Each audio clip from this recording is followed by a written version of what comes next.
All right, so we're going to call the meeting of the Board of Public Works to order on August 22nd, 2024. Ms. Edwards, could you please call the roll? Commissioner Lemon? Here. Commissioner Gregg? Here. Commissioner Espedia? Here. Mayor Donches? Here.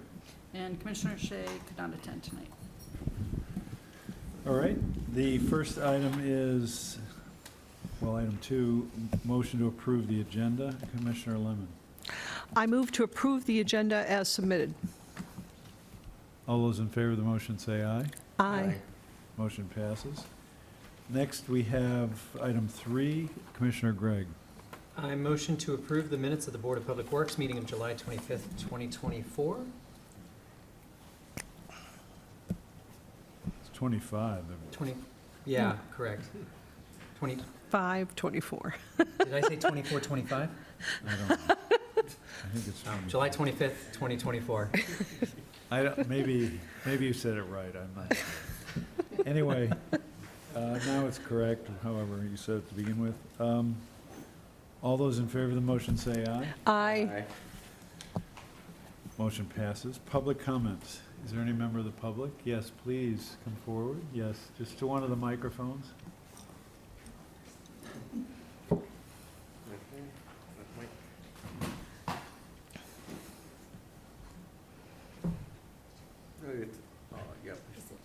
Oh, no, it's already It's on. on. It's on, yeah. Thank you.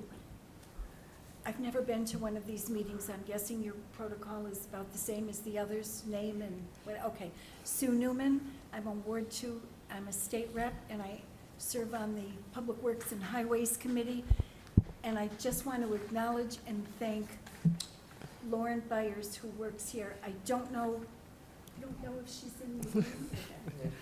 Oh, my goodness. Oh, it's me. I had to call several times about signs, and she was so helpful.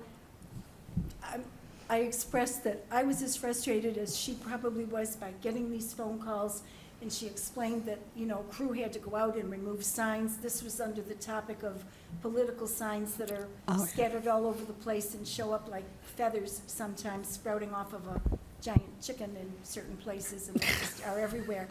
Anyway, bottom line is, I was going around and checking, and they were coming down really quickly.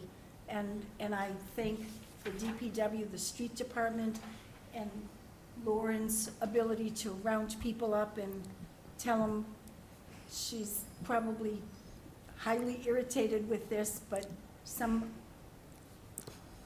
old lady keeps calling and identifying herself and giving the sign locations. But I appreciate it. Thank you very much. All right, well, thank you. All right, we have, any other member of the public want to address the Board of Public Works? All right, we have Board of Aldermen referrals. Item A, Commissioner Espedia.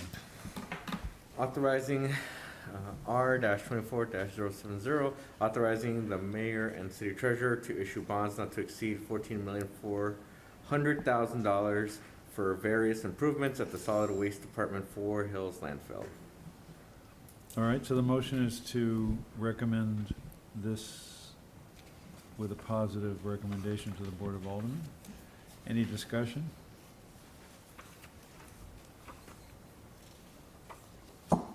All those in favor of the motion say aye. Aye. Opposed? Motion passes. Item B, Commissioner Lemon.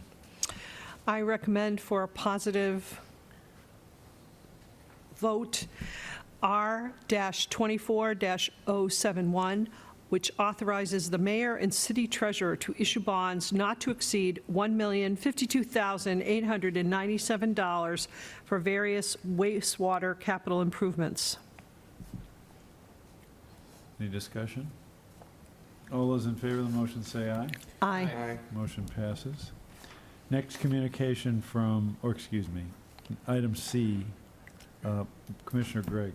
I recommend the authorization, the mayor and city treasurer to issue bonds not to exceed $3,862,000 for the city's city sewer infrastructure improvement and sewer and drain casting replacement programs. Discussion? All those in favor say aye. Aye. Opposed? Motion passes. Item D, Commissioner Spezia. I recommend authorizing the mayor and city treasurer to borrow an amount not to exceed $4,192,000 through the issuance of bonds and/or a loan through the New Hampshire Department of Environmental Services State Revolving Loan Fund for the wastewater treatment plant Phase 1 upgrades project. Any discussion? All those in favor of the motion say aye. Aye. Motion passes. We have a GIS update. We do. So we have our GIS specialist, Lauren Byers here, and. Lauren Byers? Lauren Sutherland. Wrong Lauren. It's funny, I go down the hall sometimes and they're both together and I'm like, Lauren, they're both like, which one is she talking to? Lauren Sutherland, and we just wanted to give you an update of what she's been doing, because she's been doing a lot of really cool stuff, and she sort of is behind the scenes a lot, so we thought it would be good for you to see what she's been working on. Great. Yeah. Great. Hi, everyone. My name is Lauren Sutherland, and I am the GIS specialist here at Public Works. Now, generally, when I tell people that I'm a GIS specialist, they give me a look like a what specialist? And my general answer to them is I make maps, but I also maintain the data behind those maps. Thankfully, tonight I've been given the platform to explain to you what GIS is and how it benefits us here at Public Works. So, without further ado, let's get to the burning question on everyone's mind. What is GIS? Does anyone know what GIS stands for? Yes. What does it stand for? Geographical Information Systems. Yes, GIS stands for Geographic Information System, which is a system that allows us to collect, store, analyze, and visualize spatial data. Now that sounds really cool, but what does that mean? So let's break it down a little bit further. Geographic information. What is it? Well, it's information that has a location on or around the Earth's surface. Now that can be things that are obvious to us, like roads, rivers, and buildings. We can see them, we know where they are. But it can also be things that aren't so obvious to the naked eye, like property boundaries, weather patterns, and wildlife distribution. Now, geographic information is great, but how do you make it work for you? That's where the system part comes in. So it's really a combination of hardware, computers to view maps on, phones and tablets to collect data with, software, specialized mapping software to analyze and visualize spatial data, and of course collaboration, communicating and working together to solve a common goal. And when you have a GIS, you have a really powerful tool that allows you to understand the world around you and make informed decisions. And you do that through collecting data from various sources, storing that data in an organized and accessible way, analyzing that data for patterns and relationships, and then visualizing that data in maps, but also in charts and graphs. So now that we have a little bit better understanding of what GIS is, I'd like to share with you an example of how it benefits us here at Public Works. So when I first started at Public Works, one of the first projects that I worked on was the paving program. Our deputy city engineer, Mark Saunders, came to my office and asked if I could make him a map of that year's paving program. I said, of course I can, Mark. Making maps is what I do. What kind of map do you need? He told me he needed a PDF map for his contracts, but also a large-scale map to hang on his wall. Now, I understood why he needed one for his contracts, but I wanted to know why he wanted one for his wall. He told me he was going to use it to track the progress of the paving program. He would go out in the field, and then come back and highlight the roads that had been completed. Now, knowing that I had a better solution for this, I offered him a platform that he could access and update that information from anywhere at any time. To which he said, great, let me know when it's finished. So now I had to come up with a process on how to give him that platform with only this Excel spreadsheet to get started. So the first step in that process is creating the data, because we only have an Excel spreadsheet to work with. The next is preparing the maps. And the last step is utilizing those apps to track the progress of the paving program.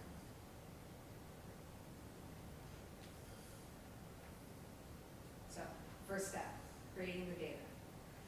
Now, I had that Excel spreadsheet, but I didn't have a way to visually represent that on a map yet. Now, I could have gone in and hand-drawn in each one of those roads, but that would be time-consuming and tedious. So thankfully, I have a little bit of existing data to help me get started. As you can see, the existing road data is represented in this map by black lines representing the entire length of each city street. It also has some relevant attribute information, such as the name of the road. Now, I can also bring in that Excel spreadsheet that Mark provided me with. Now, it's not visually represented, but it has all the information in it that we need. One of those pieces of information being the road names. Now, because both of these tables have the road names in them, I can join those tables together. And in doing that, it will select out only the roads in the existing roads layer that also appear in the proposed roads table. And once that happens, I can then export all of those selected roads out to create a separate piece of data for our paving program. You can see it here represented in red.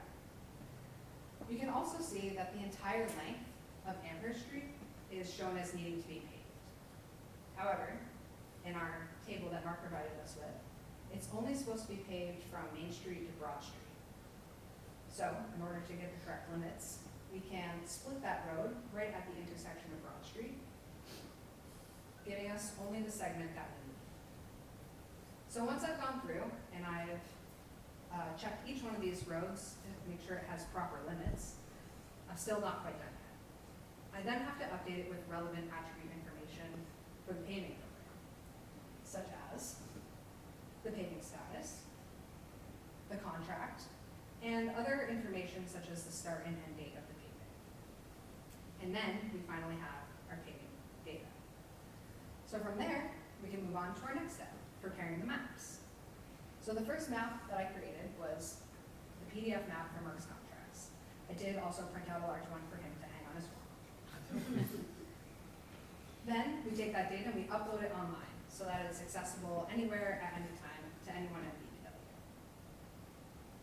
We then set up the online maps that will help drive those apps that Mark will use to manage the paving program. And once all of those maps are prepared, we can move on to the last step, which is utilizing those apps.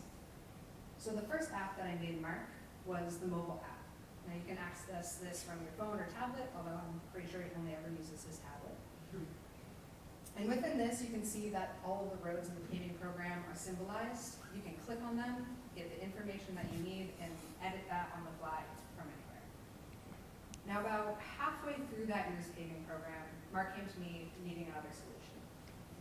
He asked if there was a way that GIS could help him track the quantity of paving items per road. I said, of course it can, Mark. GIS can do anything.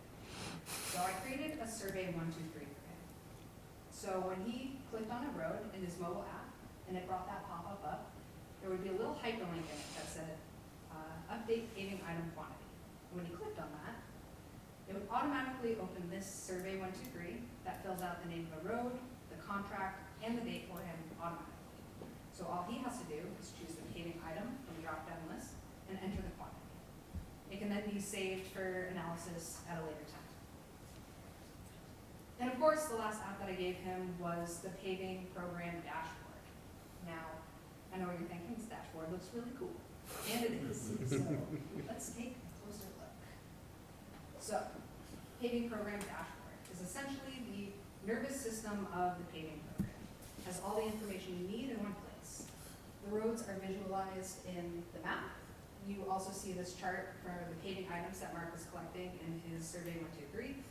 And you'll see a list of roads here that are part of the paving program. And if you click on any one of those roads in that list, it'll automatically jump you to that road in the map, pull up a pop-up with all the information that you need, so you have everything you need right at your fingertips. There's also some helpful filters on the side to help you find what you need quickly. Now, after a few years of successfully running the paving program using GIS, Mark came to me with a vision. He wanted the same sort of dashboard, but this time instead of using paving data, he wanted to use it with streets that are under moratorium. Because right now, this Excel spreadsheet was how the engineers were tracking what streets were under moratorium. So, you'd think that would be easy by replicating the same process that we did with the paving program.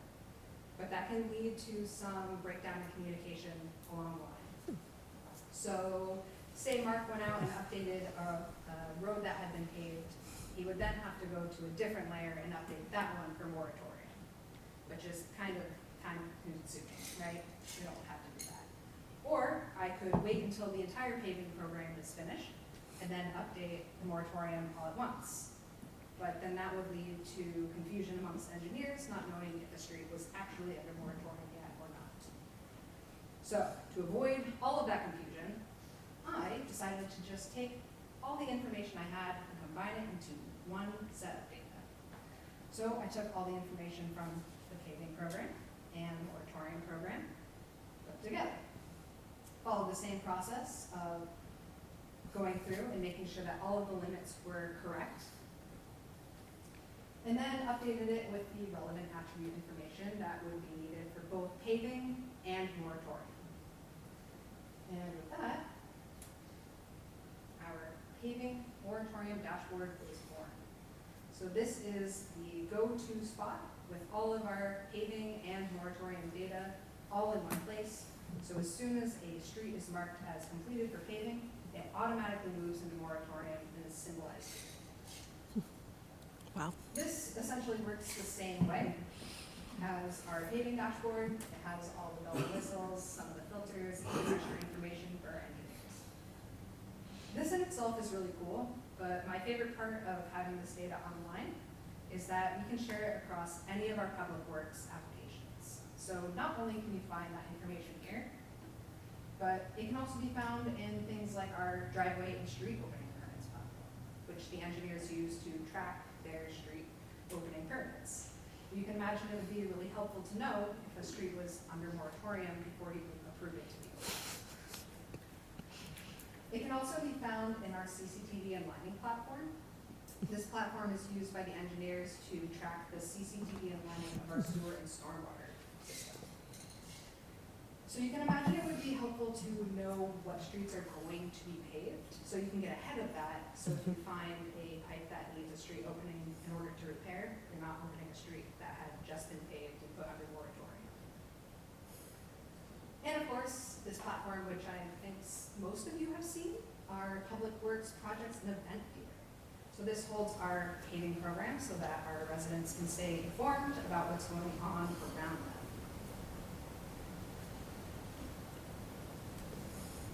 Now, it's clear that GIS isn't just used to run our paving program.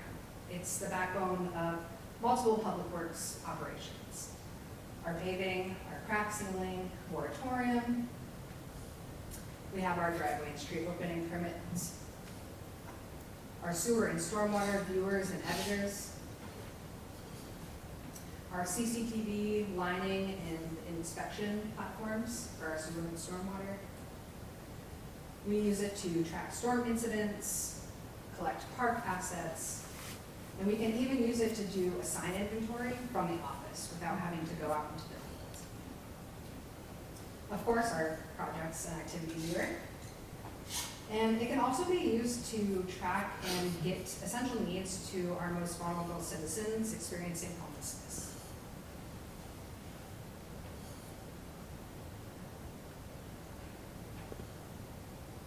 GIS allows us to work more efficiently and smarter. Using GIS allows our services to be enhanced and informs our citizens by using innovative solutions and data-driven decision making. Now, I know that that was a lot to throw at you tonight, and I went through it kind of quick, but I'm happy to answer any questions. I really appreciate your time and attention. Yes? So, say the last big rainstorm where there was big flooding down in the south end of Nashua, how does that data get verified and entered if somebody snaps a picture and sends it to you and says, I assume all of the data is being updated all the time with reports from the field? It depends on what the situation is. We Okay. aren't currently tracking storm events like Mhm. heavy rain. It is something to look for in the future. Yeah, Most of our data is being consistently updated. It's a big project just for Yeah. one person to handle all of Yeah. that. But in the future, like with our storm incidences, it would be helpful to be able to collect that. yeah, And you can do that through mobile apps or the Survey 123. And because it's all hosted online, everyone can access it all at once. So, This is less of a question, more of a feature request, I guess. To that end, I think, obviously, See-Click Fix can't necessarily be completely integrated with it just because they don't use GIS as a backend for doing the tracking, or maybe they do, but the notion that we could get See-Click Fix information into something like this, I think would probably be more to the idea of what you're talking about, because Yeah. we input those requests a lot. I know that Yeah. I'm driving around after a storm, trying to input what I can inside of it, but yeah, I think some sort of way to do incident tracking in there, I think would be wonderful, which you're kind of doing a little bit with things like, or you're proposing with homelessness and whatnot. yeah, I would say that See-Click Fix goes straight into our cartograph, I believe. Okay. So it's essentially just pushed right to a work order. I'm not sure what the back end of See-Click Fix is. It must Right. just use some sort of GIS, right, because it's geographic location. Mhm. But I don't know quite the intricacies of See-Click Fix, but I imagine that.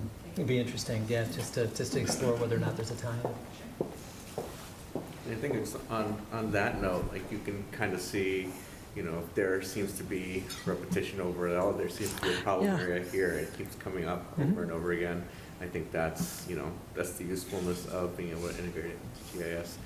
My question was gonna be around like sidewalks and like, I think just seeing if we could see where there are sidewalks and where there aren't sidewalks, and seeing if we can plot that on GIS. Yeah, so we actually already have a sidewalk layer. The engineers have been working to do a SAGE inventory of all of our sidewalks. So we have the data. It's essentially internal right now, but things like that can be made external if there's a need for it. Could you do a map of pedestrian accidents if you had the accident reports to work from? Yeah. Definitely could do that. And how much work would it be to input, like, you know, 200 pedestrian accident reports, to input that into some kind of spreadsheet or some other single source that you could use to create the map? Yeah, so I'd have to see how the reports are being collected now. Generally, if it's a large amount of reports, you would need like an Excel, it would expedite it to have an Excel spreadsheet, because you can use that. Oh, you could just do to it. kind of input the data into a map to be visualized. If it's single reports, it takes a little bit longer, but it depends on the source and how it comes to you. Going forward in the future, Look into that. if it's already integrated into GIS, it can be made easier to input it in, so that you wouldn't have to follow that kind of rigorous process to input it after it's already been taken. Yes. Okay, so as we all know, I have another interest in homelessness because I work at the soup kitchen.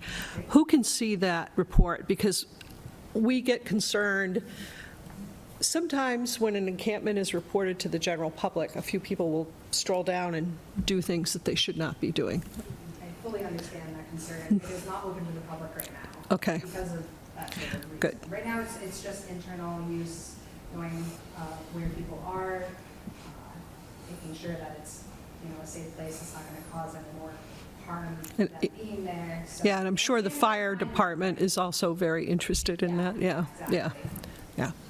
Okay, It has access, our homeless committee has access to it. Okay. So everyone can go out in the field, collect the data, even if they aren't the ones taking care of it on the back end. okay. And we use it also to report where there are sites that need to be cleaned up. Yeah. Helpful to everyone involved. Yeah. I agree. All right, any other questions? Just Thank you. an Maddie, observation. or Commissioner Gregg? felt more comfortable with that. No, I want to say, because we've talked about this, I think, offline, about like having some sort of canvas that can be very transparent for people in Nashua to see. And the pieces that we've turned on, the layers on this map, have been really beneficial for a lot of people. I know that there are a lot of the folks that I've talked to in Nashua, they're getting a lot of great benefit to this. So thank you for all the work that you're doing on this. It's evolutionary, like it's evolutionary work, I think, for Nashua. So I know I really appreciate it, and I know that the people who I've talked to just say, yeah, more of the project viewer. That's what they want more of, I think, so. Tends to be once you give somebody a little bit, they understand how great it is and they want more. It's a canvas that everybody wants to paint on, so, Exactly. and thank you for creating that. Yeah, of course. Thank you for helping us create that. Yes. Great job. It's one of my campaign You- promises that. You played a major role in it. Any All more right, questions? well, thank you very much. It was a great report. All right, next Oh, we yes. have a Four Hills landfill Phase 4 presentation. Right, so we're going to be going very soon. We will be starting to construct the Phase 4 landfill, and we're spending a lot of money, and we thought it would be helpful for you to have an update and learn a little bit about what we're doing.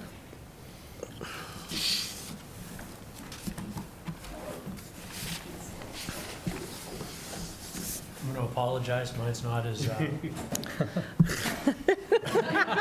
as hers. Mine's just going to be slides and information really quick for you guys. I won't take up much of your time. As you know, we're doing the Phase 4 landfill. And just a quick brief overview for you guys. It's the Fort Hills landfill. It consists of about 294 acres, residential drop-off facility, recycling center, composting facility, landfill to gas energy facility. It has 2 closed landfills here and 1 active landfill that's nearing our capacity. The facility was opened in around 1971. The active landfill that we're working in right now, the Phase 1, 2, and 3, opened in 2003. We only accept Nashua trash. And the landfill gas can actually provide enough electricity to provide it for 1,500 rooms. The Fort Hills landfill facility that benefits the community by diverting all most recyclables. Household hazardous waste collection events, we do those. We do curbside pickup services for the most Nashua residents. Recycling toters are available for purchase here at the landfill. We provide Nashua residences and businesses with a local, safe, and economical location for waste disposal. And it, as I just said, it generates up to 2.4 megawatts of renewable energy from our landfill gas that we collect. The beginning of this Phase 4 process started back in the 1990s. They actually designed the landfill to accept trash to go on top of the unlined landfill. July 2020, Lisa, the director, and I, and the city decided to start going for our Phase 4. That's when we put in our Type 1A permit with DES. It took us a year to get it approved through DES. December 2022, final permits it was deemed complete, and they just finally completed the process of going over it. So it took us 4 years, almost 4 years, to get completion of this project approved. Wow. We're, as you're going to see, our bond approval that we just went through tonight is requesting about $12 million for this expansion. You'll see a request. I'm out to bid right now with contractors for that. So this is the proposed area. The line right down the middle is our haul road that we use right now. I can actually just point it out real quick. This road right down the middle is the valley, so that's the haul road that we're using right now. We're proposing to fill that whole valley. And that's what we've gotten approvals for so far. The design elements, it meets or exceeds the requirements of the New Hampshire solid waste rules. It's a double liner system. It'll have an active leachate collection system that leachates the liquids that come out of the landfill. New groundwater release detection wells, so that permits DES to see if there's any releases, or ourselves if there's any releases. All new kinds of landfill gas extraction systems. As you know, I usually put in systems every year, so it'll continue on. stormwater management system and a landfill closure system. We have a big closure. We have to, by state rules, we have to put in a lot of money in every year towards closure. That's telling them that we have enough money to close the landfill, so it'll be secure once the landfill's complete. Here's just a quick picture of the double liner system. We got drainage sand, a liner, another set of drainage sand, another liner, and then clay underneath. If you guys ever want to see those, we have some designs, like projects that we can show you guys of them. But that's just a quick overview. The landfill gas control system, it's integrated into the phase 4. So a few months ago, I went for an approval to move the header system out of the Hall Road and move it up into the landfill. That's going to be part of this, getting it all prepped to do all that work. We do landfill surface monitoring. That's for any gases that are escaping. We have to do that through DES quarterly.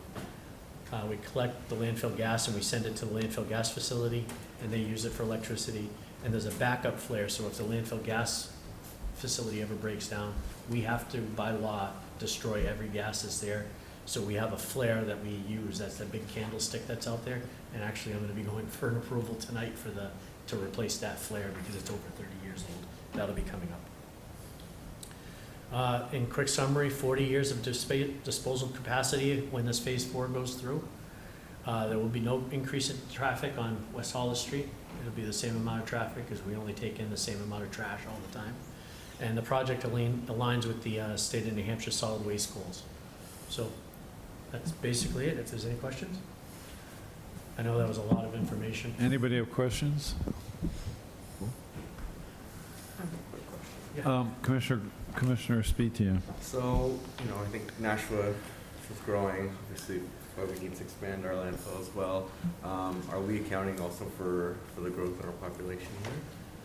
When we do our capacity analysis, we always shoot high on that. But of course, if 10,000 apartments come in, that's going to be more trash coming in. If we accept taking that trash in, there's opportunities to look different ways. But yeah, if the housings grow, we're taking in the other stuff. All right, well, thank you very much. Oh, Ms. Photo.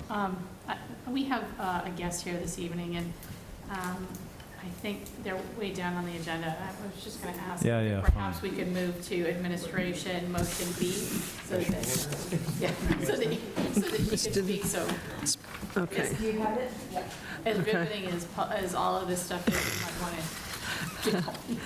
All right, so if there's no objection, we'll go to Administrative Department Motion B. Okay. Thank you. And do you want the motion now? Sure. Commissioner Lemon. Okay, You see so where we motion are? B, yep. I move to approve the request to capture and relocate the red-bellied cooter turtle, a Mass state and federally endangered species in Mine Falls Park. Turtle from the other day? I'm the turtle person. Oh, I did find a turtle. Is it okay if I dim the lights a little bit? Sure. Just because I want you to be able to see the pictures of the turtle. Oh, sure. Thank you. Hi, everybody. That's me. My name is Shanna Demers. I'm an assistant professor over at Riviera University. I'm an ecologist. I study freshwater turtles as well as moss and lichen and how they recover from fire. This is my research partner. His name is Jeremy Fontaine. He is an independent researcher, meaning he's not affiliated with the university or any organization really. He works for the MBTA down in Boston. And together, we have been capturing and monitoring turtles in the greater Nashua-Hollis area for the last 4 years. Turtles are a really great indicator species, which means if you have a healthy turtle population, you can assume your waterway is also healthy. Plus, they're really engaging to get students, undergraduate students, interested in ecology and field science. So why I'm here today is a few weeks ago, worked pretty closely with New Hampshire Fish and Game. They do all of our permitting, so all of the work we do is under very strict permits from New Hampshire Fish and Game. And Josh Megsey, he's the wildlife biologist up in Concord, called me and was like, I have a mission for you. There's been a sighting of a northern red-bellied cooter in Mines Falls Parks. So why do we care about this turtle? These turtles are not native to New Hampshire, which means sometimes when species are introduced, they can negatively impact the stuff that's supposed to be there. So having one there, not necessarily a great thing. The other reason is these turtles are endangered in the state of Massachusetts. There's only one known population down by Ipswich, Mass. That population is very well researched. They're all either notched or pit tagged. Pit tag is kind of like a microchip. So just like you microchip your pets, you can microchip turtles. And so there has been an interesting development with this population of turtles. Mass Wildlife believes that there are maybe a couple of people, maybe just one person that's capturing these northern red-bellied cooters and releasing them in other places. And so for one to show up in Nashua is a little bit disconcerting for Fish and Game. You're like, we gotta get it out of there so it doesn't get acclimated. So it's of interest to move it just because if it's left, it could die. If it is a female, that's not something you want there either because females can carry eggs from one season to the next, which means if she lays eggs in the spring, it's not what we want because we don't want these turtles here. They don't belong here. So the confirmed sighting, I don't know if this is a laser, you can kind of see. So this is Mines Falls. This is down by the mill buildings is what I call it. I don't know if that's the formal name. The GPS coordinate that we have from the person who saw this, and this is a confirmed sighting by multiple people of herpetological or reptile knowledge, but the confirmed sighting is out in the main body of water. Myself, Jeremy, and Josh, we think that the turtle is actually most likely in this oxbow. So what I'm asking is to have access to the oxbow and also to the river if necessary, because there is a culvert that connects these two that the turtle could have traveled through. So the goal is to catch this turtle. So I catch a lot of turtles. These are, they're called hoop traps. They're just collapsible. Throw a pool noodle in there and some bait, which is usually cat food or anchovies. Turtles love that stuff. They swim in, the noodle makes sure it floats because turtles can drown if they are submerged for longer than about 30 minutes. And so that would allow us to capture it.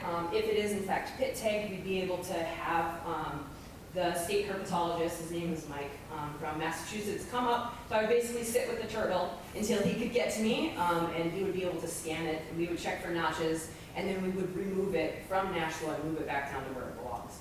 And so that's it. So I'm just asking if we could have access. It wouldn't be very long. This time of year, we don't want to be messing with turtles regardless of where they belong. Just because it's getting cooler, they need to start doing their thing and get ready for winter. So if we aren't able to locate it this fall, I would hopefully be able to go back out in the spring and capture it, just to get it out. And we would hope to be able to send a message with Mass Wildlife that this isn't something that people should be doing. Thank you. Thanks for the time. All right, questions from anyone? And what are you looking for, an approval? Yes, yeah, if I could have access to Mines Falls. I use a kayak and I wear waders and then I just walk into the swamp with myself and Jeremy. Anyone? I don't think it's a turtle I ran into, but I remember running into a turtle on the falls. One up in the There's middle lots of turtles there. I know, so I was like, I don't know if it's this exact species or. Yeah, they look similar to painted turtles, which are probably the most prevalent in the area. Yeah. Much bigger, and they are very red on their shells, which you can kind of see in that photo. I was looking through my photo album. I think that one's a little bit more red than the other Yeah. one. So. How long do you think it Commissioner will, Lemon. thank you, how long do you think it will take to catch a turtle? I mean, do you have an average? Yeah, so the way that the traps work is we put them out one day. You have to, per my permit, I have to check the traps within 24-hour period. They cannot go longer than that. So it's usually about 16 hours from trap set to trap check. And in my experience in this area between Nashua and Hollis and other places, you have a trap and it's warm and there's cat food or anchovies in there, or sardines, there's gonna be turtles. So they just swim in. Generally, once they swim in, they can't swim out. If they're really little, they can go in and out all they want, which I'm sure they do. Sometimes they sit on top of the traps, which is, as a researcher, not ideal, but yeah, so it would be like we put the traps out ideally as soon as possible, and then I would check them a few days. As of right now, Josh wants me, he's the individual at New Hampshire Fish and Game. He wants me to be out there for about 4 days in a row, just checking every day to see, and then if we don't catch it at that point, we'll make a plan with Mike Jones down in Massachusetts and figure out how we can catch it. But yeah. Let's say you don't catch a turtle, what's the negative impact for them existing out there? Yeah, so the negative impact is anytime that there's an animal or any living organism in a place where it doesn't belong, if it's successful over time, it could outcompete. So the idea with this turtle, especially because the fact that it's there most likely means a human got it there, so it could just be a pet. These are animals that can be kept as pets and are often released when people realize they live for 80 years. But Whoa. the idea is that we get it out of there before the person, say the person has been watching, and they're like, well, it's still there, and then they go get more turtles and do the same thing. Oh. Because they're state endangered in Massachusetts, they're really concerned about getting it back to where it belongs. So yeah. Thank you. Yeah, thanks for the question. It's a weird request probably for you all. No? All right, well, the motion is to approve the request. Is there any discussion? All those in favor of the motion say aye. Aye. Opposed, the motion passes.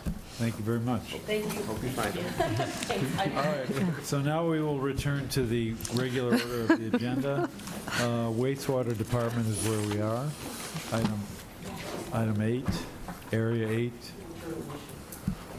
And we have Right here, page 2. Page 2. item A, Commissioner Lemon. I move to approve the user warrants as presented. All those in favor of the motion say aye. Aye. Motion passes. Item B is the next item. Commissioner Gregg. I motion to approve the change order 2 to the dry well upgrades contract with Northeast Earth Mechanics, LLC of Pittsfield, New Hampshire, in an amount not to exceed $31,571.60 for modifications to the wash press discharge chute layout. Funding will be through Department 169 Wastewater Fund, SRF loan, activity dry well upgrade. Mr. Boucher. Thank you, Mr. Mayor. Dave Boucher, wastewater superintendent. This is change order 2, to kind of give a little explanation what the wash press is. All the wastewater that goes to the wastewater plant passes through a mechanical bar screen. All the large material is brought to ground level. It's put into a wash press where an auger system forces it through a smaller diameter pipe, squeezes the water out, gets retreated. The large material travels up to ceiling level and ends up in a rag can in an adjacent room to the wash press room. So historically, we've had issues with the original design of this. There's 90-degree bends. They plugged up whenever we get a storm, a large storm, and especially sand and rocks plugs up. That has to be disassembled by our mechanics. It's a big to-do because all the material goes on the floor, it's shoveled. And so this would, originally it was just to modify this where we'd reduce the 90-degree bends, be less bends in it. But we found benefits where if we lowered the troughs that go from one room to the next quite a bit, we can really reduce the bends. But where they're located now, the troughs are right against the ceiling. They have access hatches. We really can't service these things if they need to be because you can't take the access covers off, so it benefits us to lower it. So this change order would cover relocating the troughs lower where we can access them. It's modifications to the wall because it is a explosion-proof room. There is also a viewing window that has to be relocated. It also covers where these troughs would go. Now it impedes access to the shut-off breakers, so those would have to be relocated in the room to make them up to code. So that's basically what the change order is for. I'd be happy to answer any questions. Anyone? All right, all those in favor of the motion say aye. Aye. Opposed? Motion passes. Thank you. Thank you very much. Now we'll go to the Street Department. Item A, Commissioner Spitia. I move to approve the sole source purchase of asphalt and aggregates from Brock's Industries of Hudson, New Hampshire, and Continental Paving of Londonderry, New Hampshire, in the amount of $144,500. Funding will be through Department 161 Streets, Fund General, Account Classification 61, Supplies and Materials. Good evening, everybody. John Ibarra, Superintendent of the Street Department. This is a motion to encumber our operating budget line item fee or monies for our annual expenditure for the aggregates and asphalt that we haul from Continental and Brock's. All right. Anyone? All those in favor of the motion say aye. Aye. Opposed? Motion passes. Item B, Commissioner Lemon.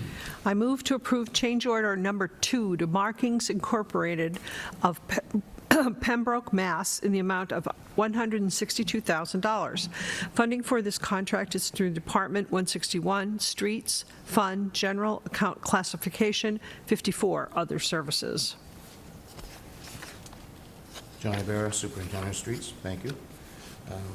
This is our annual budgeted monies for the striping program.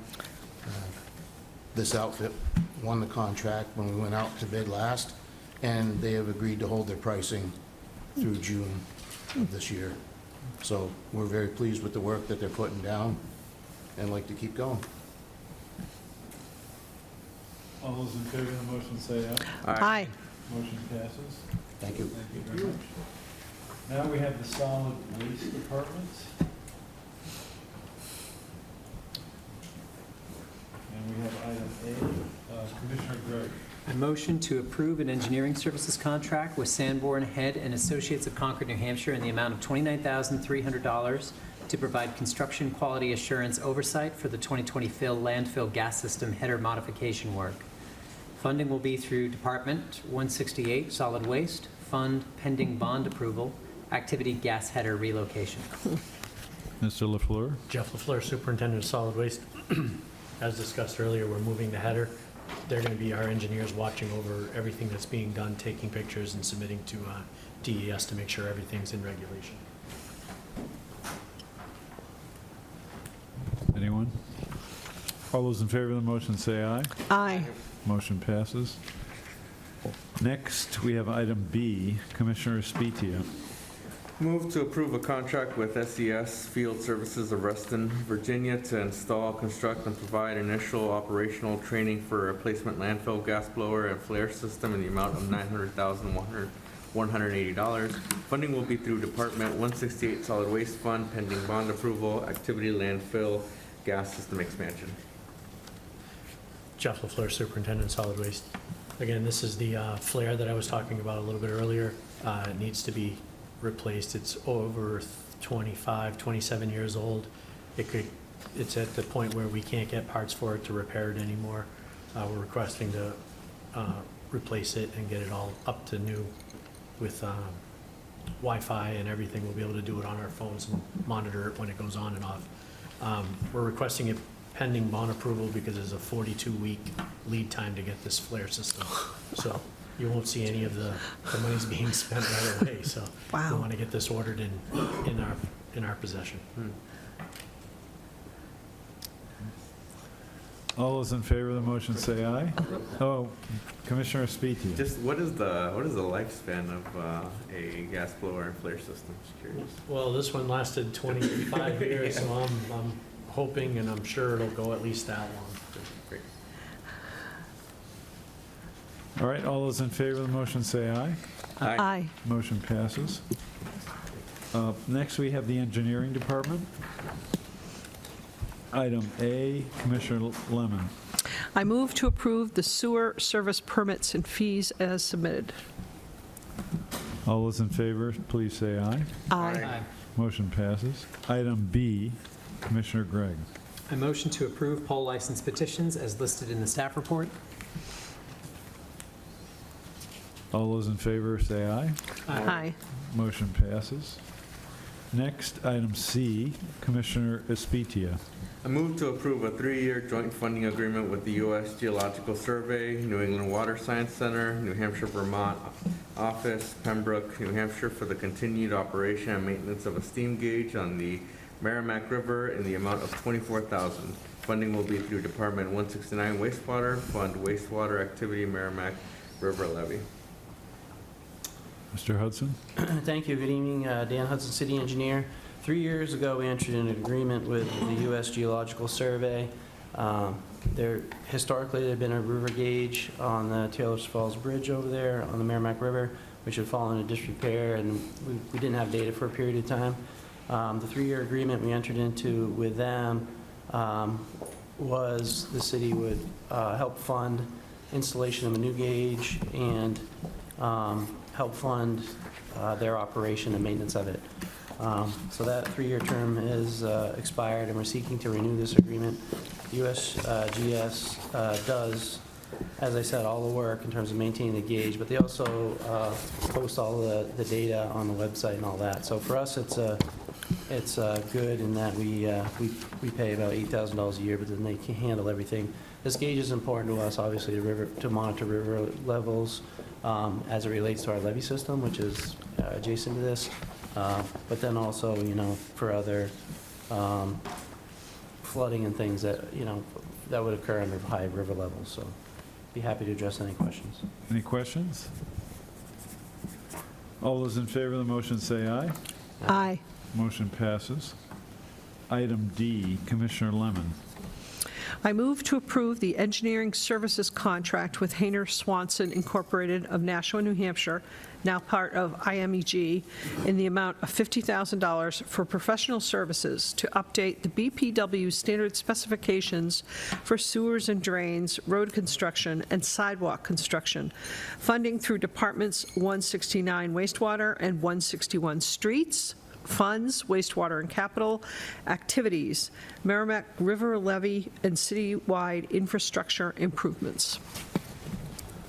Again, Dan Hudson. So the specifications that we use and require the contractors follow there's 3 separate documents. There's standard specifications for sewers and drains, separate one for road construction and sidewalk. Well, that's actually 3 things. But those are dated from 1992, 1990, 1986, and 1995, so around 30-plus years on all those documents. Of course, over time, construction technologies has changed. The DOT's updated all their specifications. Certainly could make some improvements in our details and specifications. So we're seeking to contract Hayner Swanson Inc., who's a local engineering firm recently acquired by a larger national firm, IMEG. But we're seeking to contract them to help us go through this update. This is an item that's been on our list for a long time. We just never seem to be able to get there with the ongoing things that require our daily attention. Hannah Swanson provides us support with our road program. They've provided support with our sewer and drain work. And they also do, local development work.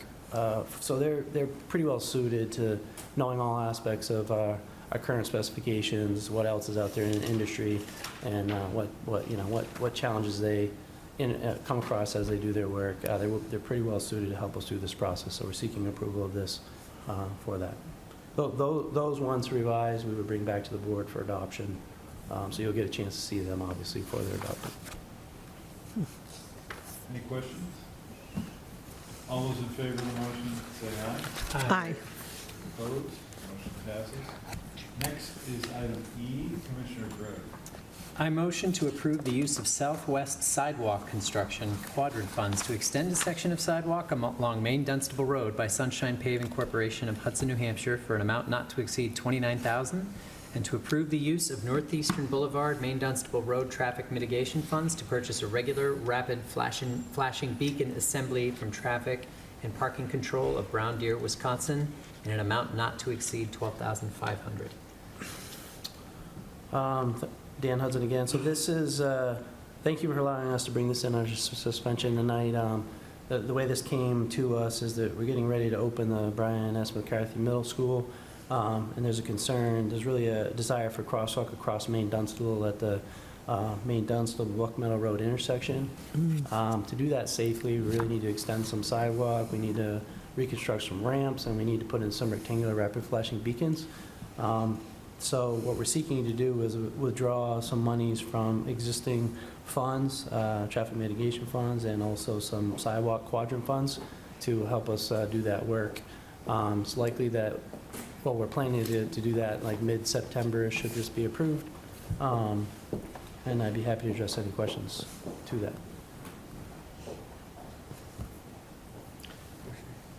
Commissioner Speaker. Would this be done in time for the opening of the school? It will not, no, unfortunately, it won't quite make it. School's going to open next Tuesday, I believe. Yeah.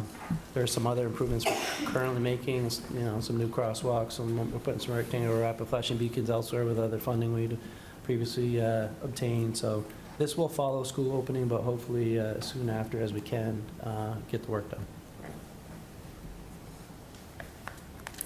All those in favor of the motion, please say aye. Aye. Aye. Motion passes. Item F is an informational item having to do with the street opening permits. Unless anyone has any questions, we will move on to the administration of the permit. And under administration, we have item E, Commissioner Speaking. Administration Department? Yeah. 8? Okay. I move to approve a 3-year agreement with Bill's World Class Cleaning Service of Northampton, New Hampshire for the amount of $48,000 per year for the cleaning of the DPW facility. Funding will be through 160 admin/engineering and 168 waste fund general, account classification 54 property services. Do you want me to speak to this? I'm not sure who Bill is, but the gentleman who cleans here, his name is Gary, and he's just done a tremendous job. This is not an easy building to keep clean. We have a lot of construction type folks, as you know, coming in and out. He cleans the downstairs, the break rooms every day, and the bathrooms, takes out the trash, all of that, and recycling. So he's been really great. So, and he also has another woman that works with him. So, and he doesn't come in until after hours. He comes in at around 5, so it's not disruptive to us. So he's done a very good job. So we'd like to continue using his services. All those in favor? All those in favor of the motion, say aye. Aye. Motion passes. We've already dealt with item B, which has to do with the turtle. So we have the director's report. Our first slide is a picture of Evrox repairing the Water Street Northwest retaining wall. This work was done actually in July as part of the Riverfront project. And we'll be talking more about the Riverfront project at the meeting that we have coming up on September 5th, the project meeting. So more to come. This is Warren's Landscaping, working on, again, the Riverfront project, forming the concrete base for the walkway. This was done in early August. RWC Enterprises is shown working here at East Dunstable Road on August 1st to resolve a drainage issue with road runoff washing out on private property. We have a lot of these situations that we're working on. Continental Paving is shown here, reconstructing a portion of sidewalk on Main Street at the corner of Main and Canal. That was also in early August. Continental Paving is shown reconstructing a portion of sidewalk on Amherst Street at the intersection of Main, Canal, and Franklin on July 24th. We're doing a lot of different cultural practices to our athletic fields. Here is a soccer field at Mine Falls Park, and it is being slice seeded. And what happens is the attachment, it has a disc and it buries the seeds into the ground. So that's working well. I don't know if you've seen Abbott Square, but it looks really very nice. We've had a lot of compliments about it. Our park staff replanted that. And it's been a great addition to the neighborhood. We took down a couple of dead and hazardous trees into Shane's Oval in early August. This is Park and Rec mowing some islands. This is on Amherst Street. We usually do this sort of in the middle of the night at 2:45, so it doesn't impact anybody. Unfortunately, our pools are closing this week. We actually Crown Hill already closed. Rotary was supposed to stay open until the end of the day tomorrow. We had a pump issue, so we had to close it yesterday. But Centennial Pool is still open and will be open through the end of the day tomorrow. And we want to really thank we had a wonderful group of lifeguards this year, and I think Warren Byers will tell you the best ever. And we want to thank them because it's truly not an easy job. So. And also Jen, our pool coordinator, who was fabulous. Couldn't have done it without any of them. Summer camps are also wrapping up this week. Most of our camps were full, and we have a lot of them. And I know the recreation staff is already working on some new ideas for next year, so stay tuned. And with summer camps closing comes Biddy basketball. Wow. We already have a registration for coaches, and we will have, all players can sign up starting September 1st. So, and Biddy runs, of course, from November through March. We also have fall ball registrations that opened several weeks ago, and registration opens at the end of, closes, excuse me, at the end of this month. So we'll be fielding both softball and baseball teams. Our Wings and Wheels, it's actually Wheels and Wings, event will be held on Saturday, September 21st from 10 to 2. This is always a hugely popular event, so if you're going to come, we suggest you come early. But there'll be all sorts of cool things, everything from race cars to planes and of course, public works vehicles. And this is held at the Nashua Airport. This is Beacon Street. Our crews replaced about 50 feet of cracked sidewalk, which created some unsafe walking conditions. This is, again, crews installing berm to prevent some water damage on Charlotte Street. This is a sinkhole repair due to structural damage in a catch basin on Spruce Street. Another sinkhole under the sidewalk due to a hole in the canal wall on Ledge Street. Another sinkhole due to a clay pipe in the sewer main that was cracked on Fair Court. We, not sure if you're familiar with the Franklin Street sidewalk, but there were a lot of uneven bricks, and with the school now there, it was really an unsafe situation. So we removed the brick and we poured some concrete, so it'll make it much safer for the kids. We had a number of complaints about that. It's unfortunate to remove the brick, but it's really what we had to do to make it safe. So. The Fleet Department assisted PD with corrosion repairs on some of their equipment. And this is a picture which is sort of interesting. This is a piece of Park Department. This is actually a tractor from the Park Department. And the repair involves splitting the tractor into two pieces to replace the worn-out clutch assemblies. To show you how talented our mechanics are. This is a new berm machine for the street department. The secondary clarifier was taken offline at the wastewater treatment plant for routine maintenance. The tanks were cleaned and the mechanics measured the draft tube sweeps for manufacture and replacement, and the tanks were put back online while parts were on order. Our next household hazardous waste collection for 2024 will be held on Saturday, August 24th. And that is in Nashua at 12 p.m., 8 to 12. We will be closed, of course, for Labor Day on September 2nd, and all curbside collections will be delayed by one day for that week. That's it. Any questions?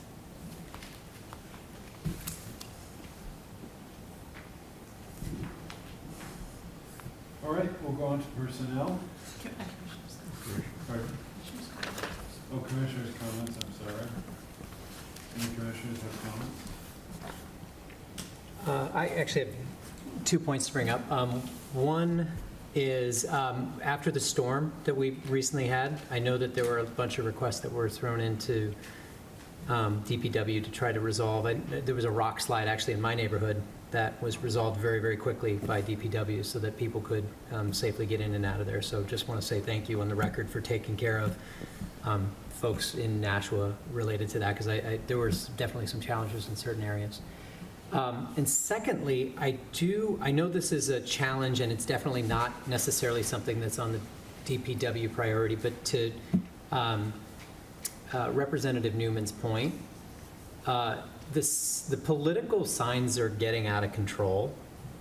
in not just Nashua, but everywhere. I don't know if you've had the opportunity to drive from Nashua, go across the river to Hudson, and then up to Derry on exit 4. Now, I know that's not in Nashua's purview, but this is kind of what's happening in New Hampshire all over the place right now. It's the political signs in public spaces are out of control, and everyone's ignoring the rules. And it's not, I don't want to talk about parties. I don't want to talk about anything like that. I really want to just kind of like say, this might be just something to put on the docket to say, like, is there something that we can proactively do to remove these signs? Because I feel like the rules are just being ignored completely. And unfortunately, it's creating a buildup of eyesores all across Nashua and across the state, frankly. And I think Nashua is actually better than most places. But I'm just noticing that this is getting worse and worse. It seems like, the political season for campaigning doesn't end anymore. It's just all the time. And I know that I'm getting a bunch of complaints. I don't know if any of the other commissioners or Mr. Mayor, if you're getting complaints, but it seems to be picking up dramatically. So we do sweeps. In fact, we did one this week. Okay. So I think we took most of the signs, I think, off of city property. But if you know of any that we missed, certainly let us know, and we'll pick them up. We don't have a crowd every day doing it, No. but we do on a regular basis. And when we see them, we pick them up. Yeah. Crews know to do that. One of the things that we do find, though, is we have a dumpster here that we put them in, and the candidates can come pick them up, or their campaigns. Sometimes they go right back out again. Sure. Right. Which is frustrating, but we do try to remove them. And in fact, I've talked to Lauren Byers and I were talking about this, and the repeat offenders, we're going to call their campaign headquarters and say, please, follow the rules. There is no ordinance against it that says you will be fined. I'm not aware that there's a fine associated with it. There is an ordinance that you can't. I know that you're Yeah. not supposed to do it, but if it's a toothless ordinance, it would be nice to add some teeth to it. Because I agree, I mean, I have seen all the signs go, and then they'll be in the exact same place the next day. Yeah. So it's very frustrating, and it's wasting a lot of our time and money. Agreed. Yeah, So we could certainly talk to Alderman O'Brien or Dowd, our two liaisons, and see if they would be willing to Yeah. look at that ordinance and maybe add some. But if the fines. candidates just come back here and pick them up, they should be told, there should be something that we can say, we're not going to be saving these signs for you anymore, or something, just on, I mean, I know the candidates don't necessarily put them in the wrong place, but they know where they're supposed to go. I mean, it's the first thing you learn when you run for office, is where you're supposed to put your signs and where you're not. But please do let us know if you say anything. Thank you to Representative Newman for letting us know. We don't always see them, so it's Yeah. really helpful when Yeah. you call and let us know, and we'll get right out there and pick it up. And I just It wanted, is an eyesore. yeah, I just wanted to add, as a person who lives in the neighborhood of Abbott Square, we're all very happy to see that replanted. It looks really good. It does look Yeah, it looks really nice. good. Thank you. Any other commissioners, comments? Commissioner Spitia. Yes, so I, first of all, thank you to Lauren Sutherland for that wonderful presentation on GIS. I love GIS, a wonderful tool, and anytime we can actually use it, especially for our city, so that folks can see that, our Department of Public Works is doing a lot of great work, and that the paving program is actually happening, and that, we're getting a lot of miles of road being paved. I think that's wonderful. So, and like being able to actually use it for so many other different things, I think it's great, and it's exciting.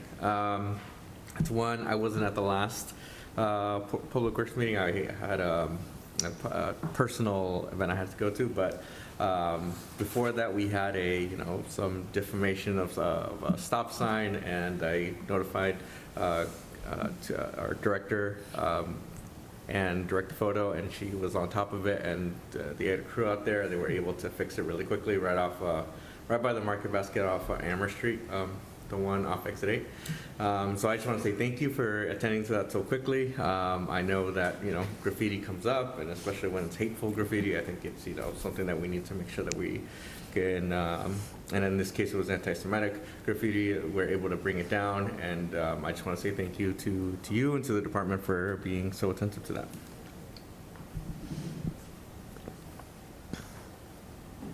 All right.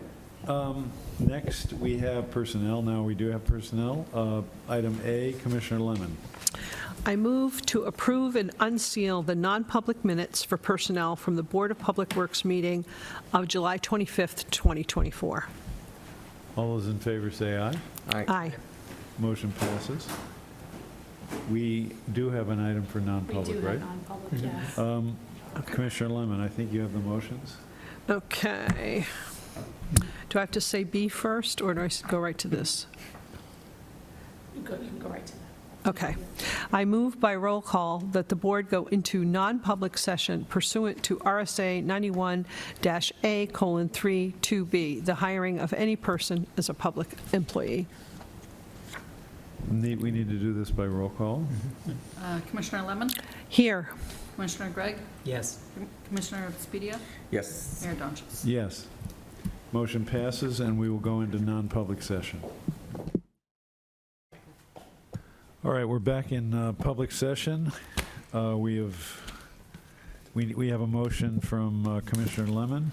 I move by roll call to seal the minutes of the Board of Public Works Personnel non-public meeting of August 22nd, 2024, until such time as the majority of the board votes that the purpose of the confidentiality would no longer be served.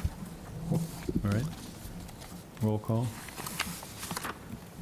Commissioner Lemon, Yes. Commissioner Gregg, Yes. Commissioner Speedia, Yes. Mayor Donches. Yes. I think the business before us has been completed, so a motion to adjourn is in order. Commissioner Gregg. I motion to adjourn. All those in favor say aye. Aye. And the motion passes, and the meeting is adjourned at 5:19 PM.